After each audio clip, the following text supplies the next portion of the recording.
All right, we're back, and this is episode 0 of my new Let's Play series on Stationeers. The reason it's episode 0 is because it's going to start by sort of explaining what the game is, what it isn't, and maybe show around the interface a little bit.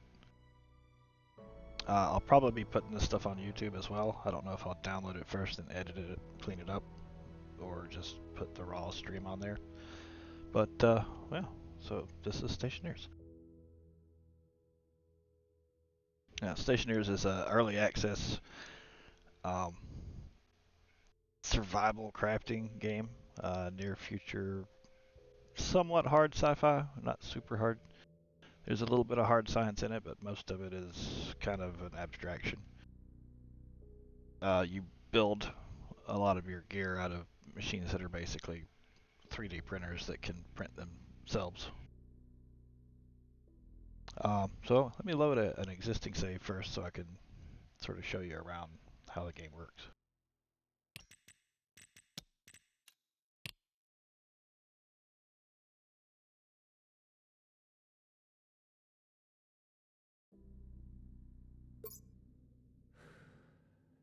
So the game's been in early access for, I want to say, 3, almost 4 years maybe. I think it was first announced in 2017. This is a single player save game I've had going for a while on the moon.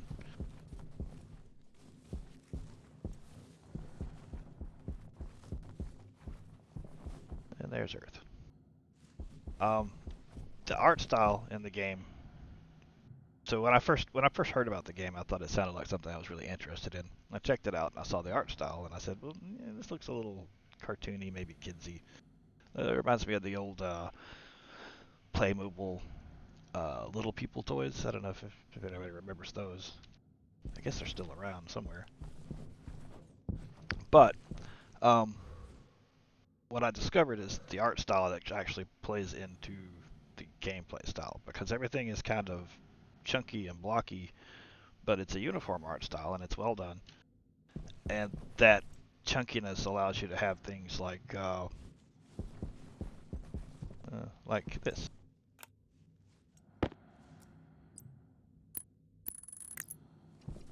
That's a logic chip, and there are several different types of them, and you can use them to control and automate different machines.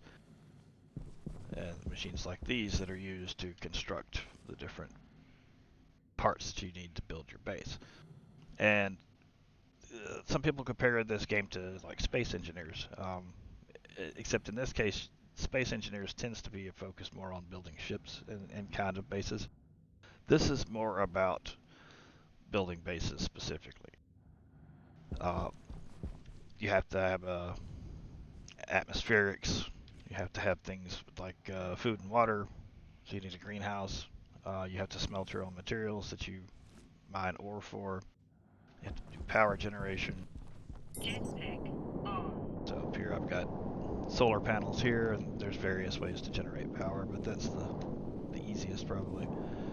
I've got an atmospherics farm up here for filtering out various gases that I store and then use for everything from powering a furnace to oxygen to breathe and powering my jetpack. So one of the first things that people stumble upon when they first check out the game is this inventory system. Now, before we get into that too much, I'll show you the HUD elements. On the left side of the screen, over here, you got 6 slots, one for the helmet, one for your glasses, which there are some special glasses you can craft, your spacesuit, your suit's backpack, which may be a jetpack or may just be storage, your own uniform, and then your belt, which will be a tool belt or mining belt and other things like that. And each of those is accessed with the numbers 1 through 6. So, like 1 is the helmet. I don't have any glasses. 3 is the suit, which has filters and oxygen tank, jetpack fuel, and electrical power, all of which are necessary. to some degree or other. And then 5, that's my uniform. I've got 2 pockets as well as special pockets for security access cards because you can have secure doors, and a credit card because you can actually do trading. Sort of, it's kind of a late game thing. You can do trading with people that will land a shuttle at your base if you build a landing pad, and you can trade with them to get things that you might have too much of one thing and you need something else. You can do trades. And then 6 is the belt. In this case, my tool belt. So that's your basic inventory. But when you interact with things, like for example these steel frames, let me find some frames. I'll show you how building is done. You saw me place this chip, and a lot of objects you could just place down. Scroll wheel will bring you through your inventory, by the way, but you can also, you have a key, I think the default is Alt, but I've got it mapped to spacebar, that will allow you to use your mouse to click and drag. And that's something I'll talk about more in a minute, the way the inventory works. But like I can just place this, on a frame anywhere. These frames are the core of your construction, and there's different types of them, but there's 2 main types, and almost everything that's attached to something will need to be attached to a frame. Some objects can be just placed on the ground, but mostly everything is built on the frames. And the frames, I don't seem to have any on hand.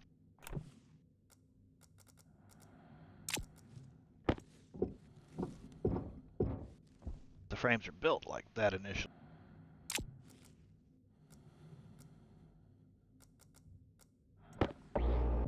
You know that it requires certain tools for different tasks. So I have your left hand and your right hand at the bottom of the screen down here. The game's functionality is built around using both hands to operate. And as I was saying earlier, people get, a lot of people who are new to the game, that's their hang up, is dealing with this sort of inventory system that's it feels clunky at first. A lot of people, if you check the Steam forums, a lot of people, new players, complaining about that. However, and this is here to stay. The game is still early access, but that's one of the core features that they really want. And I can see why after having used it for some 600 or so hours playing the game. The inventory system is not intuitive at first, but once you've used it for a while, it becomes second nature, and you don't even think about it, especially if you get used to using the mouse unlock key, so you can just click and drag things. So building is accomplished by placing down the object you're building. In this case, a frame, let's say. I can swap my hands with the E key. And then if I want to activate this object in my hand, I can just right click. And that gives me the outline guide to show where I'm going to place it. Click and hold to place it down, and now I've got the frame, but it's not completed.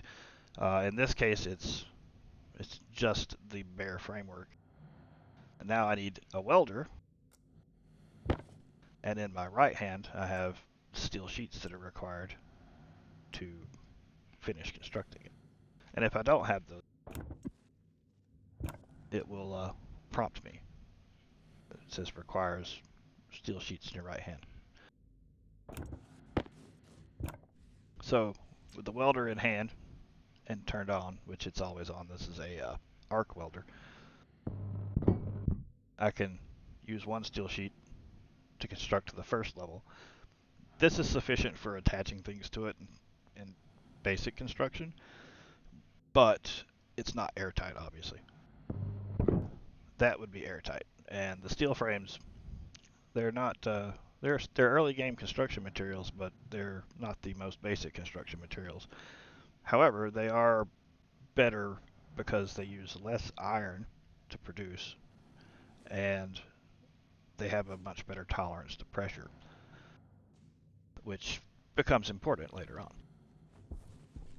And again, atmospherics are part of this game. Like, you have to make sure you have a breathable atmosphere if you're not in your suit. So beyond that, that's the inventory system, and again, you can click and drag things. We'll go into some detail on the various parts of that. First up here, that's your helmet, and first thing I recommend is always lock your helmet. There's a key press that you can use to open it, and opening your helmet on the moon is not recommended. You can flush it, and you can turn the helmet light on and off. The light does use your suit's battery power, so sometimes if you don't need it, you want to turn it off. That's about it for the helmet, but it does bear in mind that atmospherics are a thing that are tracked in this game. So like right now, I'm in a vacuum. There's nothing around me. If I go in here in my little temporary habitat here, you can see the airflow, the particle effects showing the direction of airflow and how strong it is.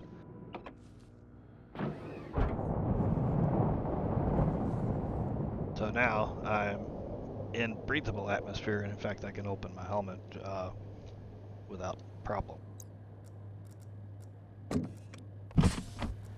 So with the helmet open, now the atmosphere in my suit is exchanging with the atmosphere in the room. So if this were a toxic atmosphere and I open my helmet, I could close it back, but now I've got toxic chemicals or toxic gases in my suit. So that's why we have the flush option on the helmet. That can save you some time.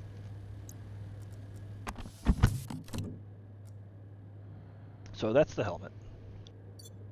The next category is glasses, and again, I don't have anything there. The glasses that are available so far in the game are some glasses that will actually show you where mineable resources are, and those have been tweaked a little, I think, in recent updates. I don't have those available yet in this save. So what I can show is the suit. Slot 3 is your suit, and in this case, I'm using the basic suit. Let's see if I can go to third person.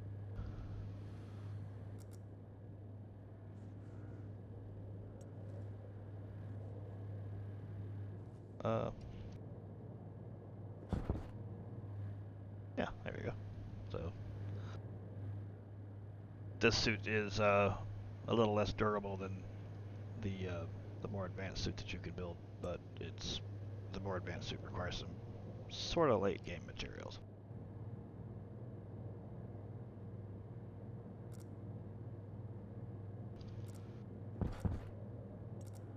There we go.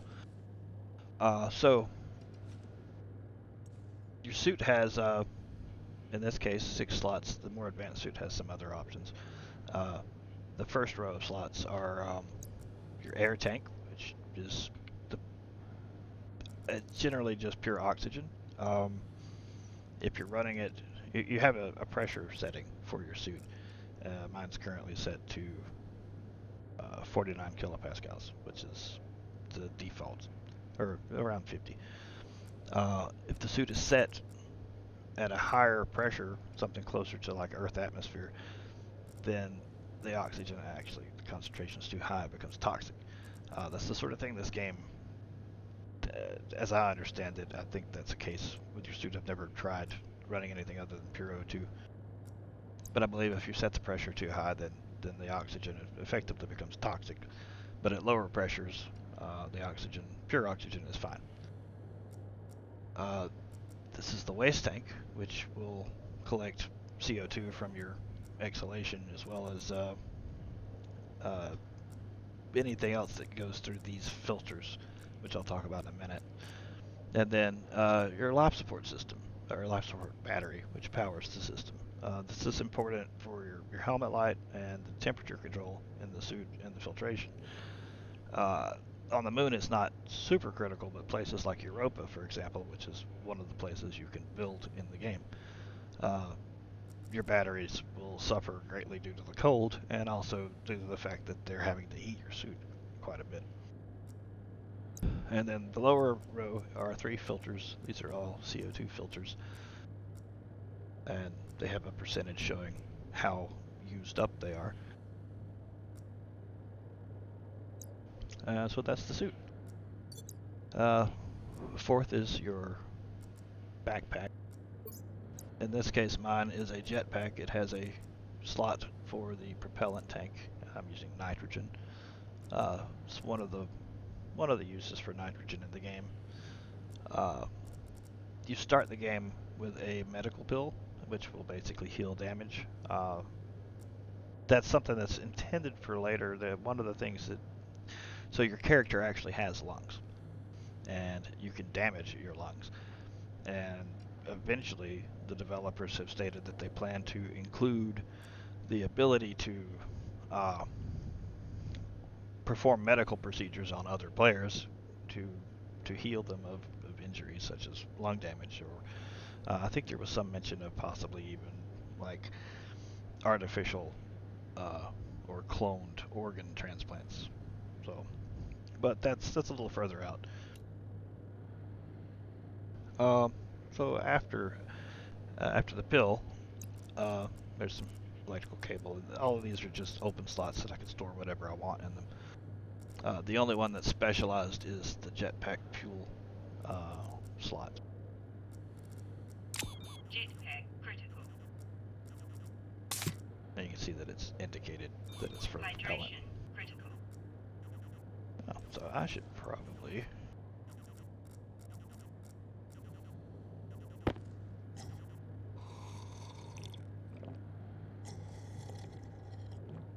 drink some water. I'll get to the food and hunger thing in a bit. So after the jetpack, we've got the uniform. Again, we've got just 2 pockets for storing whatever, and then 2 pockets for storing access cards and 1 for a credit card. This is the commander uniform, which is a little more advanced. I think the only real difference between this and the starting uniform is you get 2 pockets for access cards. And then last is the belt slot. In this case, it's the tool belt. The tool belt can store only tools. This is the Mark II tool belt, which actually has an extra slot for storing other things. Actually, it seems like maybe it's got 4 extra slots, and I'm not sure if they require that there are tools. All of these things count as tools. Obviously, the wrench, crowbar, and so on are tools. The drill is a tool. This labeler, which is a very useful tool, counts. And the handheld tablet, which has various cards you can put in it for assorted functions. We'll come to those later. All of those count as tools. Also, you can't store pipe, but you can store electrical cables in your tool belt, which is very handy. And this data disk is used for programming certain electronic devices. We'll come to that later on too. But this slot is, I think, open to anything, I believe. Yeah, I can put a battery in it, so.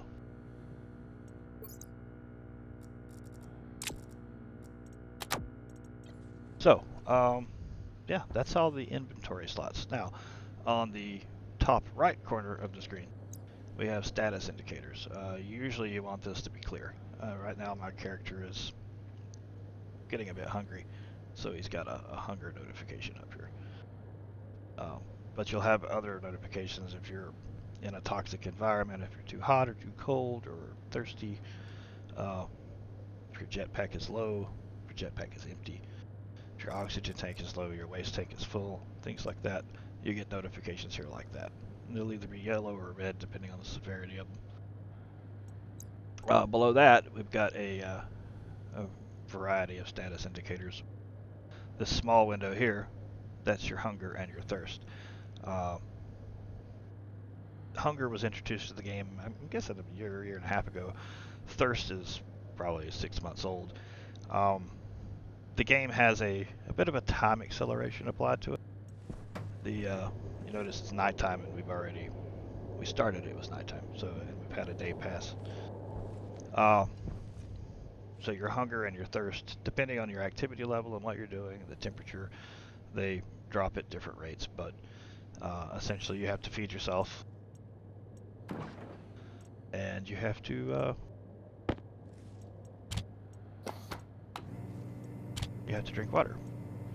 Water can be obtained from ice and food, of course, you have to grow.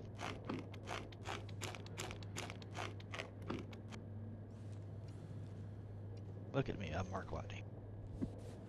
So, beside the food and drink, or the vitals indicators, we have the pressure indicators, and this shows the external pressure as well as the external temperature. That's the temperature in the room that I'm in.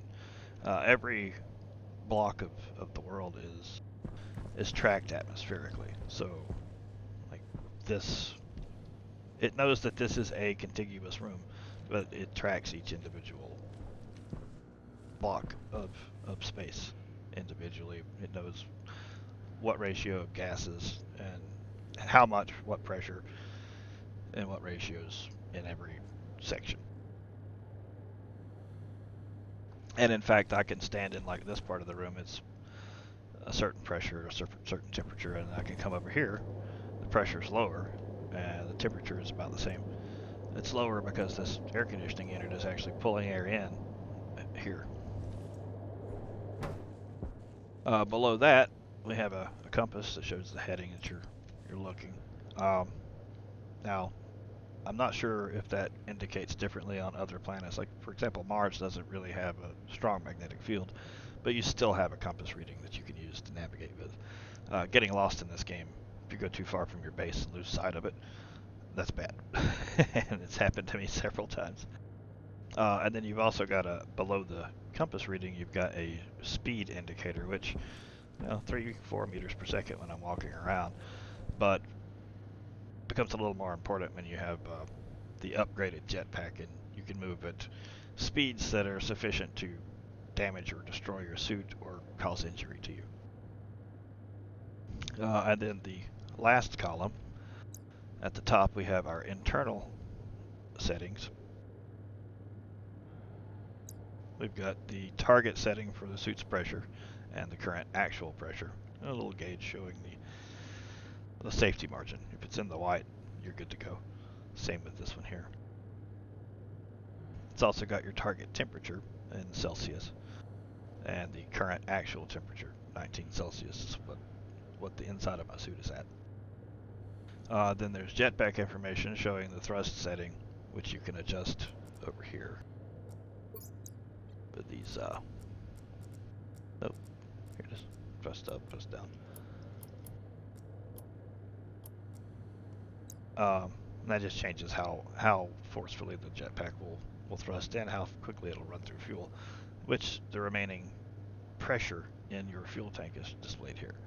Now, pressure that's another thing that's modeled in the game, is that there's a relationship between pressure and temperature. So if I put 5,000 kilopascals of cold nitrogen in this tank, and then I set it out in the sun and it heats up, I come back to it later, it's going to have a greater pressure, but the amount of material is not changed. Well, that's something to be aware of if you have really cold gas and you fill a tank. The tanks that I'm currently using have a higher pressure, but the basic tanks you start with, I think their pressure limit's around 10,000 kilopascals or 10 megapascals. If you fill one up to 900 or 9,500 and it's cold gas and then you let it heat up, it will explode. And you don't want that happening in your base. That's very unpleasant. But explosions are a part of this game. This game is about exploring, and at its core, the game is about systems. Designing systems, automating systems, and maintaining systems. So, for example, this room, initially it was just an empty room with glass, but I filled it with oxygen and some carbon dioxide so I could use this hydroponics tray to grow vegetables. Very quickly, the carbon dioxide was consumed, so I had to maintain that. I had to add more carbon dioxide. Now I've just been doing it from my waste tank in my suit. But also very quickly the temperature began to rise and rise and rise because it's a greenhouse and there's nowhere for the heat to go. So we install an air conditioning unit. That's a fairly basic example of a system, but then there are much more complex systems. And also the game caters to designing these systems. You have the various logic chips that you can use, and beyond those logic chips you also have a programming language that's similar to assembly that you can use to program a certain type of chip, and then that chip can control various devices.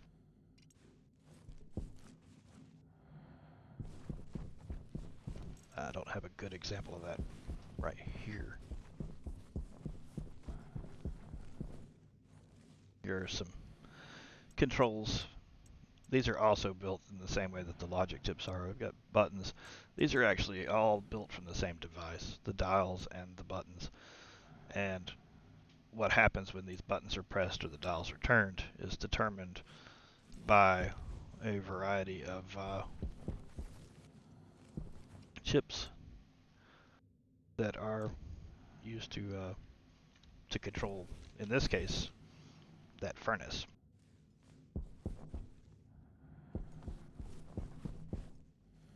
And here's a different sort of furnace, an arc furnace that's used, it's completely automated. And inside these walls are machines that will sort out different ores and send them to the correct storage units or send them to the furnace to be smelted.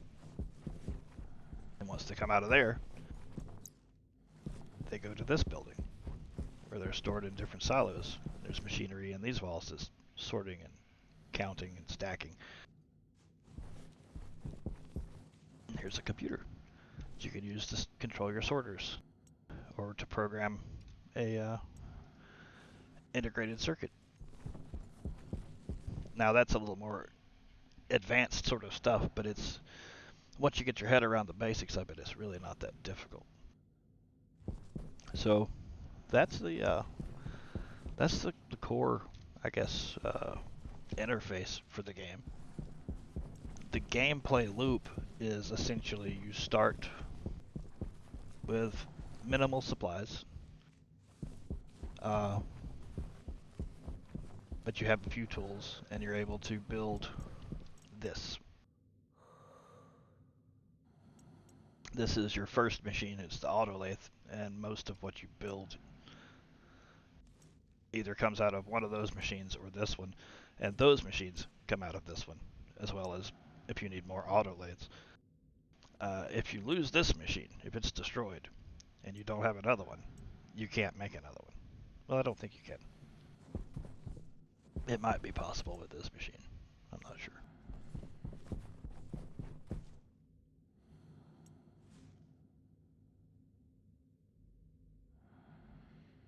Oh, I'm not used to talking this much, but my voice is starting to go out. So the storyline, such as it is basically that it's the relatively near future. Obviously, science and technology has advanced. Uh, Stationeers are people who have been sent out or who have gone out to set up habitats for exploration and living and manufacturing and all the other things that humans do.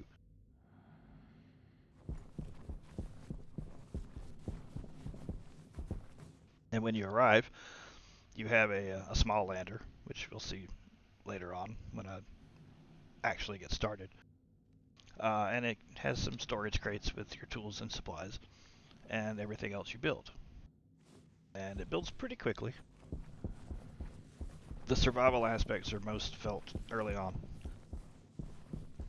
Thirst becomes a problem quickly. And then, of course, hunger.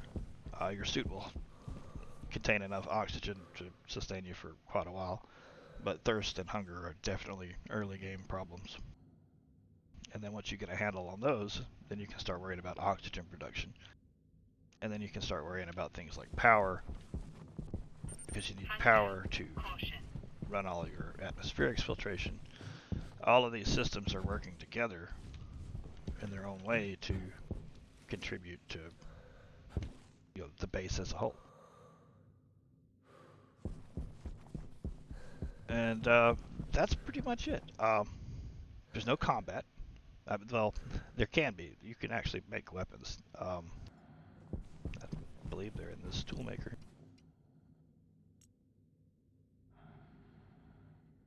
Marine helmets and uniforms. Night vision goggles. There's some glasses.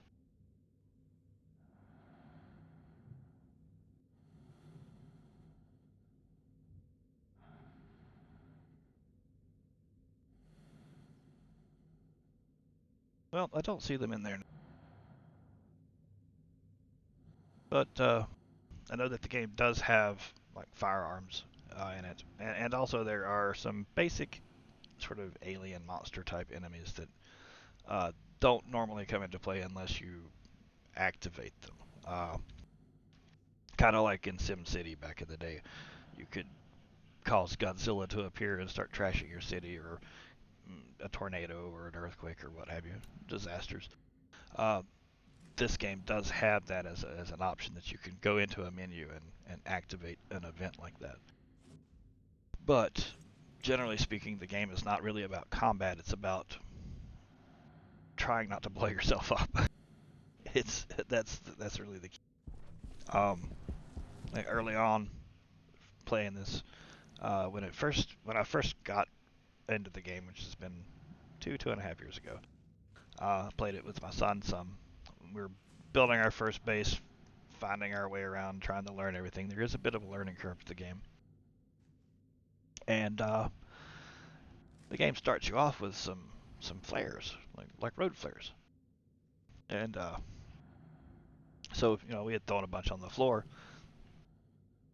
in what was going to be our airlock, but at this point it was vacuum basically. And then we went in and started building the interior part of our starter base.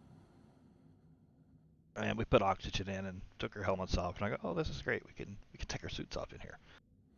And then we opened the door, and that oxygen hit those hot flares, and everything was on fire.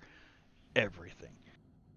And we ran around frantically trying to save everything we could, and our suits were burned, and we suffocated. But the game is forgiving when you die.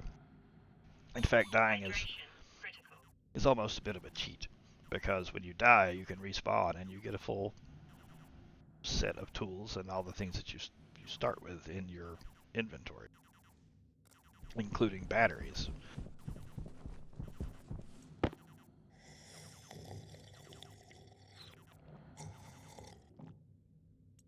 But it was a apocalyptic fire, and our base was destroyed, and almost all of our gear was destroyed, including our auto lathe, which was the one machine that we couldn't build. And yeah, we were doomed. But the game also has an autosave feature, which is very handy because stuff happens, and it happens fast in this game. I had a fuel mixture for powering a furnace in a tank, and it was stable and safe for a week until one day it wasn't, because it had gradually, slowly gained heat over time because there was a window and no ventilation. And I walked into the building where the furnace was. Everything was cool, and suddenly I was thrown against the wall, and everything was on fire. And it took me a while to figure out exactly what the catastrophic failure was, but the autosaves saved me. So autosaves are good. Respawning if you get killed and there's no autosave, that's good. The game is very forgiving in that regard, because it encourages you to experiment and to learn and to try to build things in interesting ways. Whereas, you know, your progress is not. You may blow up part of your base, and you can always load your save in that case. But sometimes you're just like, okay, well that was exciting. Let's just rebuild. Um, the game scratches a particular itch for me. I love the automation. I love being able to use programming to control devices or just logic chips, which is a little simpler, but also a little more limited. I love some of the views. That's pretty awesome. Uh, Looking at Jupiter at night on Europa is amazing. I like the concept of the game. I like the fact that you can do some really impressive things with some fairly basic tools. And then cosmetically, you can also make it look nicer. So that's Stationeers. And pretty soon I'll be starting a new playthrough. I'm not playing with mods. The game does support mods, but I won't be using mods. Possibly one mod, but I don't think I want to use it because I want to be able to give people the pure vanilla experience so they know what the base game is.